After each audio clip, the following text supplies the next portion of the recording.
The pounding on my door at 5 a.m. wasn't just unexpected, it was terrifying. Standing there in my worn pajamas, heart racing, I never imagined that opening that door would completely rewrite my future.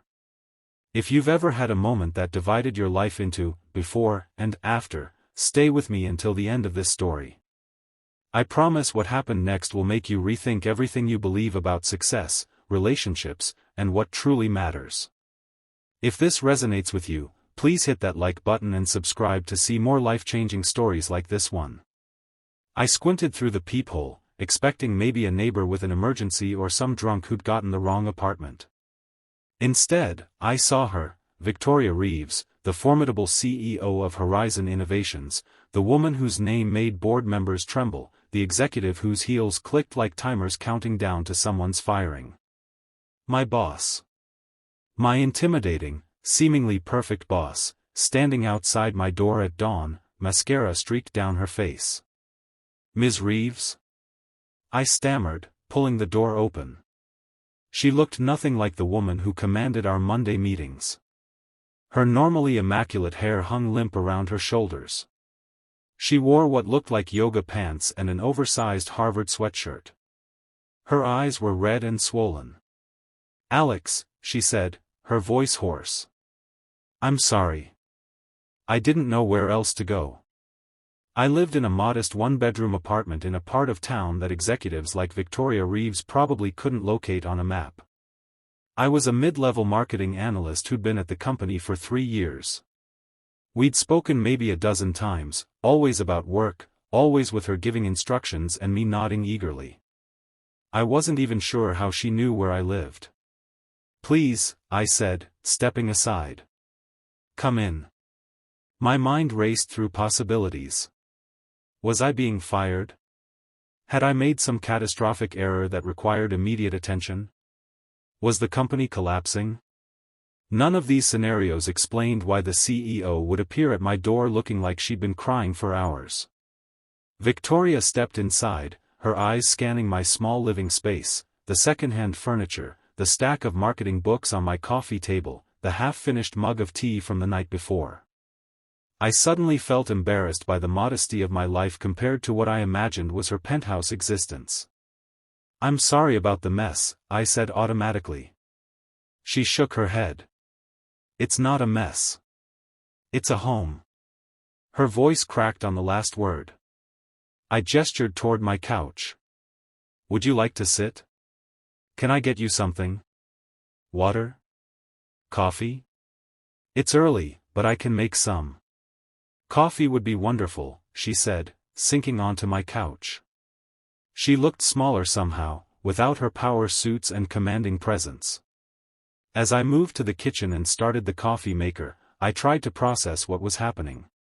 Victoria Reeves had always been more myth than person to most of us at Horizon. She'd built the company from a startup to a major player in just 8 years. Business magazines featured her regularly.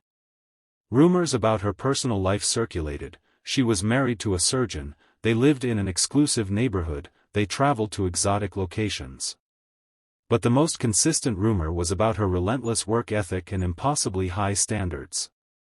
I returned with 2 mugs of coffee and sat in the armchair across from her, leaving what felt like an appropriate distance between employee and CEO, even in this bizarre situation. "I don't know how to start this," she said, staring into her coffee. "The divorce was finalized yesterday." I blinked, trying to hide my surprise.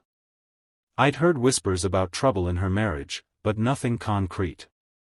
"I'm sorry," I offered, not knowing what else to say.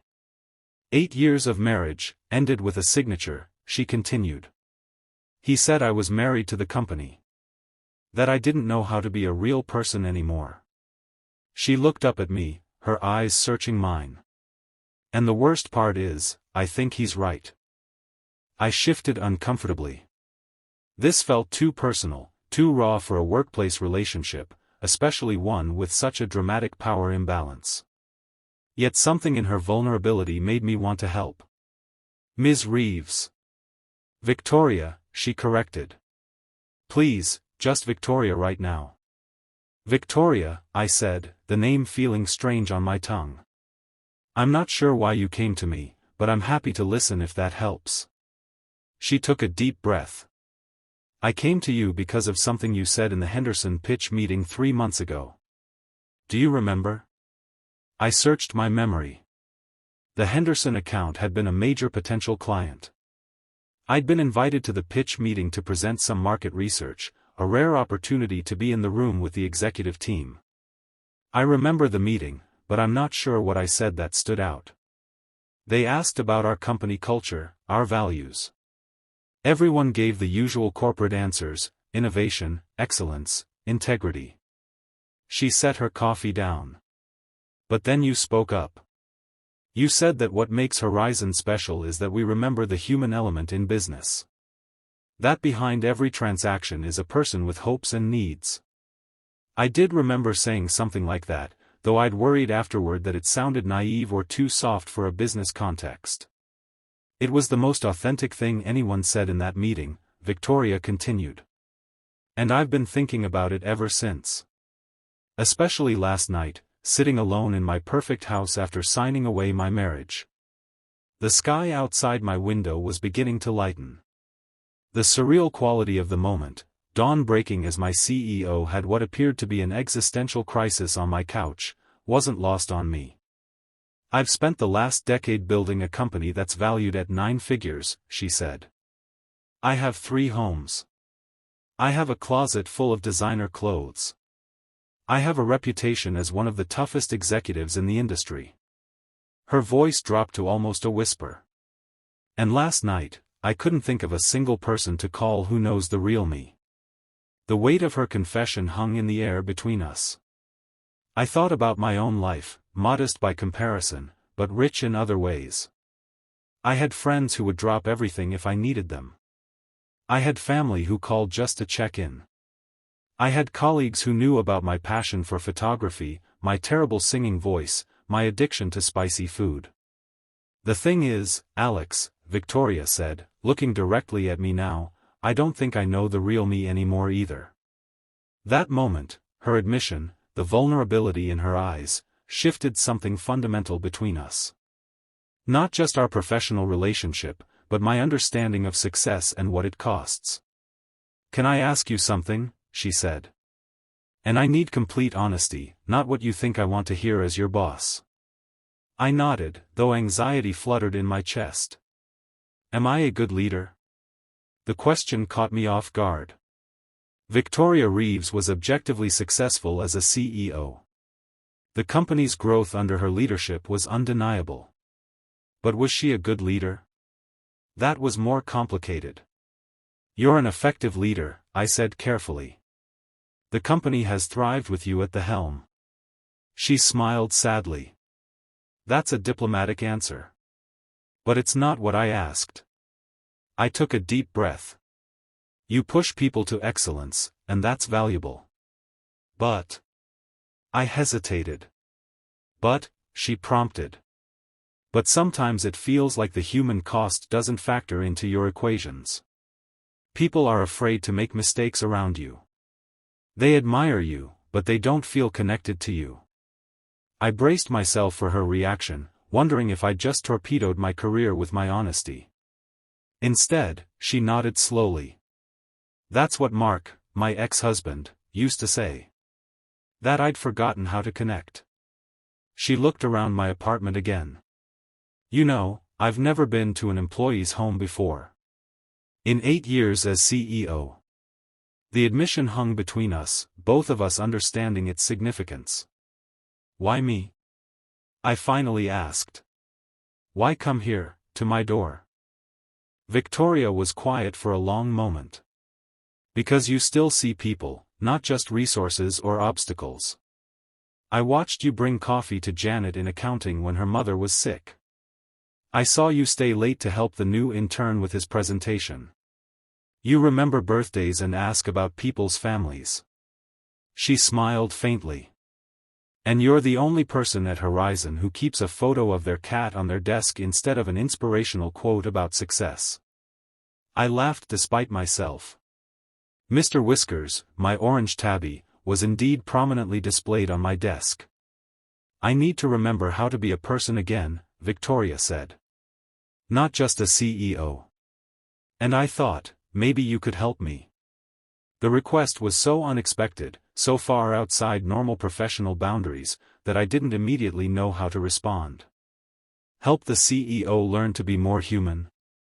It sounded like the plot of a quirky workplace comedy, not my actual life. I'm not sure what that would look like, I admitted. Neither am I, she said. But I know I can't keep going the way I have been. Last night, signing those divorce papers, I realized I've optimized my life for the wrong metrics. I've been tracking stock prices and market share and completely ignoring the indicators that actually matter. As the morning light filled my apartment, Victoria Reeves and I talked. Really talked, in a way that transcended our roles at Horizon. She told me about growing up with parents who measured love in achievements. About building her company as a shield against vulnerability. About realizing too late that her marriage had become another item on her to-do list rather than a relationship to nurture. I shared too, about my dreams beyond marketing analysis, about the community volunteer work that fulfilled me, about my own failed relationship that had taught me the importance of presence over perfection. By the time the clock showed 7 a.m., something had shifted. The CEO was still sitting on my couch, but now she was just Victoria, a brilliant, accomplished woman who had lost her way and was brave enough to admit it. I should let you get ready for work, she said finally, standing up. What happens now? I asked, uncertain about how we would navigate this new territory. She smiled, a genuine smile that reached her eyes. Now, I think we both go to the office. You'll still be a marketing analyst, and I'll still be the CEO. But... She paused, considering her words carefully. I'd like to propose an exchange. An unofficial mentorship of sorts. You want me to mentor you? I couldn't keep the disbelief from my voice. In humanity, yes.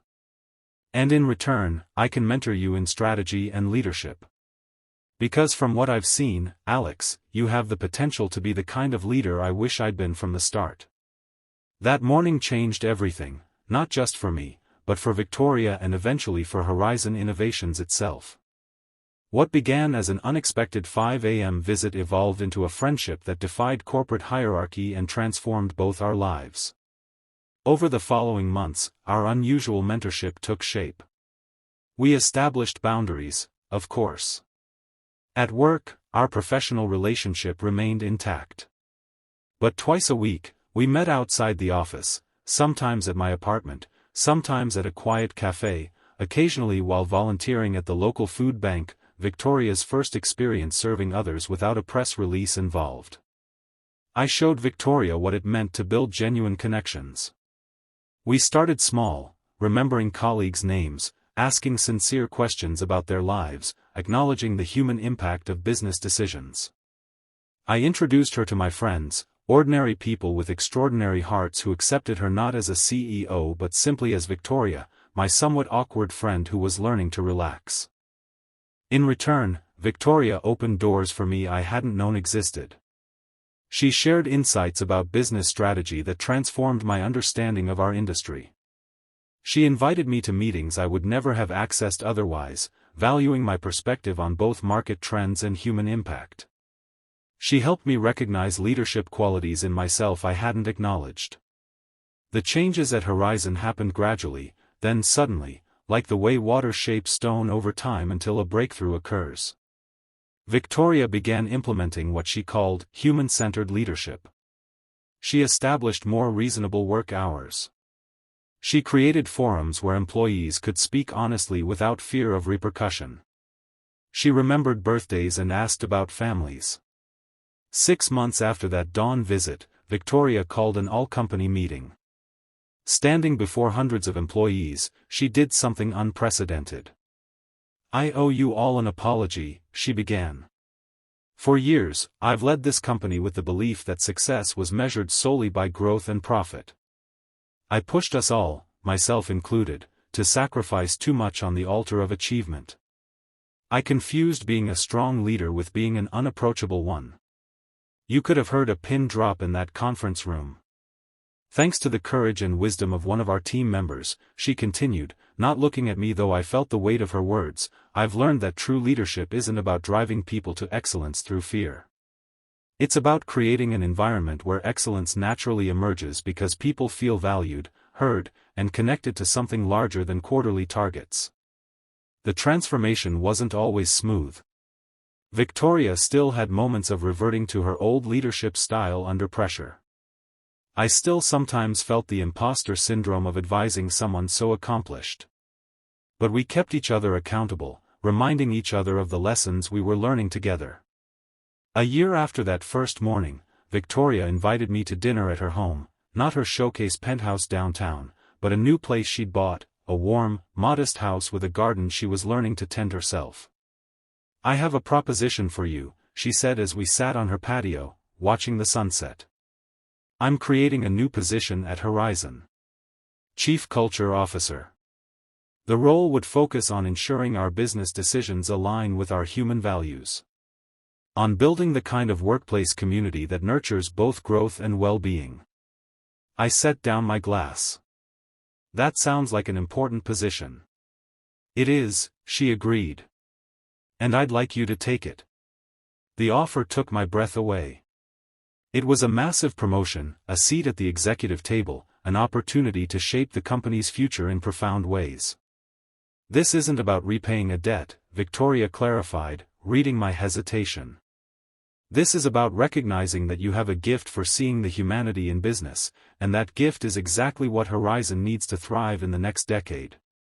I accepted the position, and the years that followed proved Victoria's instinct correct.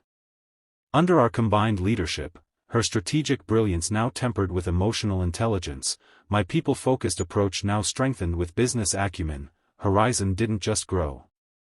It transformed. We became known not just for our products and services, but for our revolutionary workplace culture. Employee retention soared. Innovation flourished in an environment where people felt safe to take risks. Our client relationships deepened as we applied the same human-centered approach externally. Victoria found balance too. She started dating again, this time with a healthier perspective on work and relationships.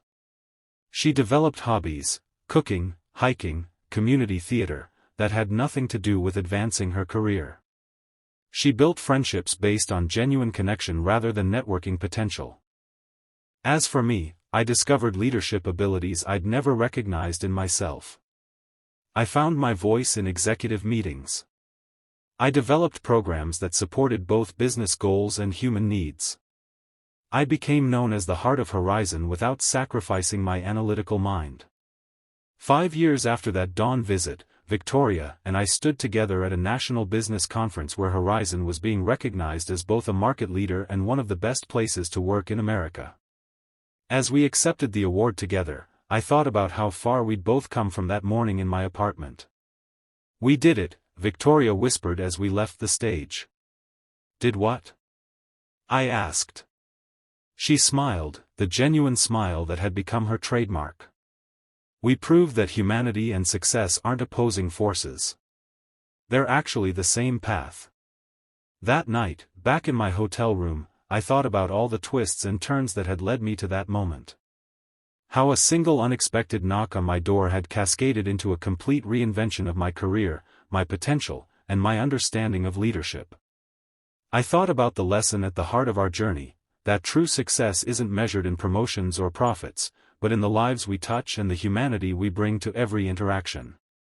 That vulnerability isn't weakness but the deepest kind of strength. That sometimes the most important mentors come from unexpected places. Most of all, I thought about how easy it would have been to turn Victoria away that morning. To maintain the comfortable boundaries between CEO and employee. To miss the opportunity for transformation that came disguised as an awkward, inappropriate dawn visit. The greatest opportunities in life rarely announce themselves with fanfare. More often, they knock softly at unexpected hours, looking nothing like opportunities at all. They come disguised as disruptions, as uncomfortable moments, as a person in pain reaching out across boundaries. The question isn't whether these